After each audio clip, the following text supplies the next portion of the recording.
Welcome to Artistic Adventures. We're going to continue our Live Doll Vampira project, and today we're going to be doing the face up and inserting those eyes that we made in the last video. And I apologize I didn't get this video up last week, but I have been so sick. This has been the worst upper respiratory infection, and I still really don't feel that great. So if I cough, please forgive me and excuse my voice. Anyway, this is the doll that we started with, just to kind of remind you of the big blue starry eyes and the big lips. These are things we're going to work on sort of minimizing or changing to make her look different and give her the look that we want for this doll. All right, so let's get started. The first thing we're going to do is go ahead and take off all of her makeup and paint, and I'm using 100% acetone for this. You'll notice, this is the doll that I cut the head off of in the last video to get the eyes out. That's why she doesn't have the top of her head on, in case you missed that. So I'm going to leave that off because at the end of the face up I do have to spray her face to set everything, and don't want to have the eyes in when I do that. So I'm going to go ahead and just leave them out. We'll go ahead and take all the paint off. Also, this doll had a whole lot of dirt on her face, and fortunately the acetone will take that off as well. But you want to look at that. You don't want to overlook that. Sometimes you don't really see it till you start taking it off, and then you see the difference between the area that you cleaned and the other area, and it's really, really more apparent. I'm also taking off the yellow paint that's on the top of her head, and I think for this doll I'm actually going to glue the hair fiber actually right to her head. I'm just going to try that, just see how it works, instead of like making a wig cap. These dolls actually came with wigs, and I didn't have one for this particular doll. And I wanted to try something different anyway. We did the wig cap for the fairy doll that we made in the last series. And that works well, but when you buy these dolls used, a lot of them don't have the wigs. And so it'll be interesting to see, how we can make wigs for them or get some hair on them without those caps. And also just want to, I'm always trying an adventure, and that'll be an adventure. So we'll give that a try and see what happens. So I'm going to take the Liquitex matte medium that I used to spray on with my airbrush, and actually because of the fact that the eyes, are out, I'm going to just go ahead and brush it on. That can work pretty well. It's not maybe as flawless, I guess, a finish. You maybe could see some brush strokes, but it's not bad. I put 2 on, and I wanted to show you this. This is actually a watercolor box that I bought on Amazon, and I wanted to get this because I have a huge box of pastels, but I don't want to have to drag that out. So I put some of the more basic colors that I use all the time in here, and it's just easier to get it out and set it on the table instead of the huge box that I have. These are soft pastels.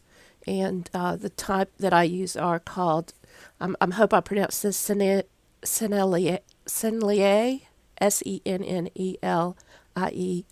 It's French.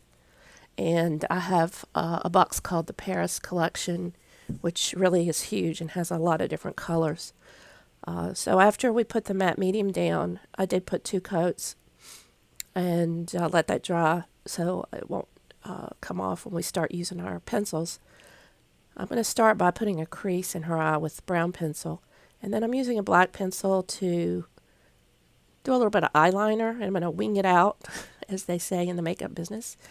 I have a sort of, I guess, odd idea for how I want this doll to look. Maybe, I don't know, maybe not.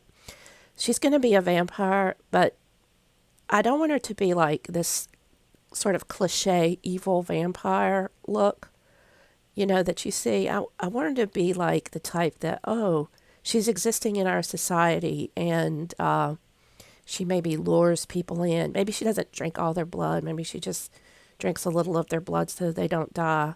But I want her to have sort of, I don't know, quizzical come here kind of look. So I'm going to arch one brow. This is maybe different than how we usually do it. Usually we do the brows symmetrical, but I'm going to arch the brow on her left up a little bit, just so I want her to have this look like, hey, come here. Aren't you interested? And then she sort of lures them in with her sort of innocent look, and then she gets, to bite them. So I want her to, have some dramatic parts, because I think, my vision of vampires are that they tend to look a little bit dramatic. And they've lived for centuries, possibly, if they haven't been stabbed in the heart with a wooden stake. So, over time they get bored with different things, so they try different looks and different fashions. And, for this one, she's going to have, the winged out liner and some red lips. And I'm going to focus on not quirking up the corners. There is a little, if you have one of these dolls, and you can see it has a little quirk that you can emphasize if you wanted her to have an obvious smile on the sides of each, on the corners of her lips. But I'm just going to not go that far with this. Also, this technique I'm using right here, I'm using a wet brush and using the end of the pencil to apply some watercolor. These are watercolor pencils, and so a lot of times if I want to make the color a little bit darker, more dramatic, I'll actually use a brush and wet it, and then get the end of a pencil and get a little bit of a concentrated color. This is something that I don't know if you've done this, but it's another technique that you can use for your face-ups. Here I'm using a darker red because I really want her to have that deep red lip, and I'm trying to focus the darkest color in the crease area, and I've colored her lip so that the bottom lip is not quite as full. I've sort of underdrawn it. You can tell there it's not as big as it was in that first picture of the original doll. And I've also used the black pencil with some watercolor on a brush to make the eyeliner a little bit darker, as you can see. I did that off camera, sorry. Sometimes I have to hold these things so close to my face, it just doesn't translate well to doing it on camera. Now I'm just going to add a little bit of white pastel chalk to her face, just to give her a little bit more of the undead look. I don't want her to look too undead because she's still functioning, in the world and trying to lure in her meals. So she could, actually use her own makeup, I guess, to make herself look a little bit less undead. But I did want her to be muted just a little bit from that healthy glow of the normal skin color of these dolls. And I'm not going to use like the red for her blush. I'm using browns and a darker brown for really contouring as opposed to blush. So we'll see her cheekbones more than we'll see a typical blush. And now I'm just sort of shading using a cool brown color, and then I'm using a cool brown color to make some shadows in her cheeks. And actually right there I used a color that I thought was a little too warm, so I ended up taking it off with that Q-tip, and then found a little bit a color that was a little bit cooler toned. So you can see there I'm not putting blush, I'm just using the contour of that brown color just to give some shape to her cheek so she's somewhat defined. And then I'm not going to use any kind of blush, and I think it'll be fun. It'll give her more of the look that I'm wanting to give her.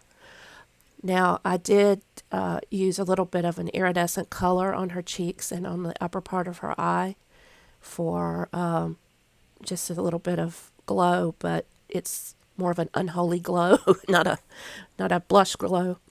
So now we're going to insert the eyes that we made last week, and it's a little hard to do with these long nails on. This is a new pair. I finally had the other pair that I had on fall off, but I like these. They're kind of glittery on the tip, but black at the base. And once you get these eyes in, you can move them around a little bit until you get the actual look that you want. I want it to be cutting her eyes to the side, but not so much that it's indirect, that you can't get a sort of direct gaze from her. I don't know how to completely describe that, but it's to the side, but almost you could, say that she's looking forward if she's got her head turned a certain way. So once I get them adjusted into the place that I want and that I feel that both are sort of pointing in the same direction, then I'm going to put some glue on them. You can see a little bit of the glitter as I turn her head there from side to side, the red glitter that I put in the eyes for the iris. It's not completely easy to see on the camera, but it actually up close in person, it really does look pretty good and pretty spooky. So I do like that. You can see the glow there a little bit as I turn it, the red glow. All right, so I think that's where I want the eyes, and now this is how the inside of the head looks with the eyes inserted. And so I'm just going to take a little bit of regular, just tacky glue and put around the edges there where the eyeball meets the plastic of the head. So I'm just using my regular tacky glue, and the point would actually go down in there. So I thought, well, I could drop it down, but then I thought, no, that would be too messy and I wouldn't get it where I want. Plus, you guys probably couldn't really see it that well. So I squeezed a little bit out on the top of the glue, and then I'm going to use this pointy tool to apply it to the edges. This is a round dot making tool, as someone informed me the name of those. The dot making tool.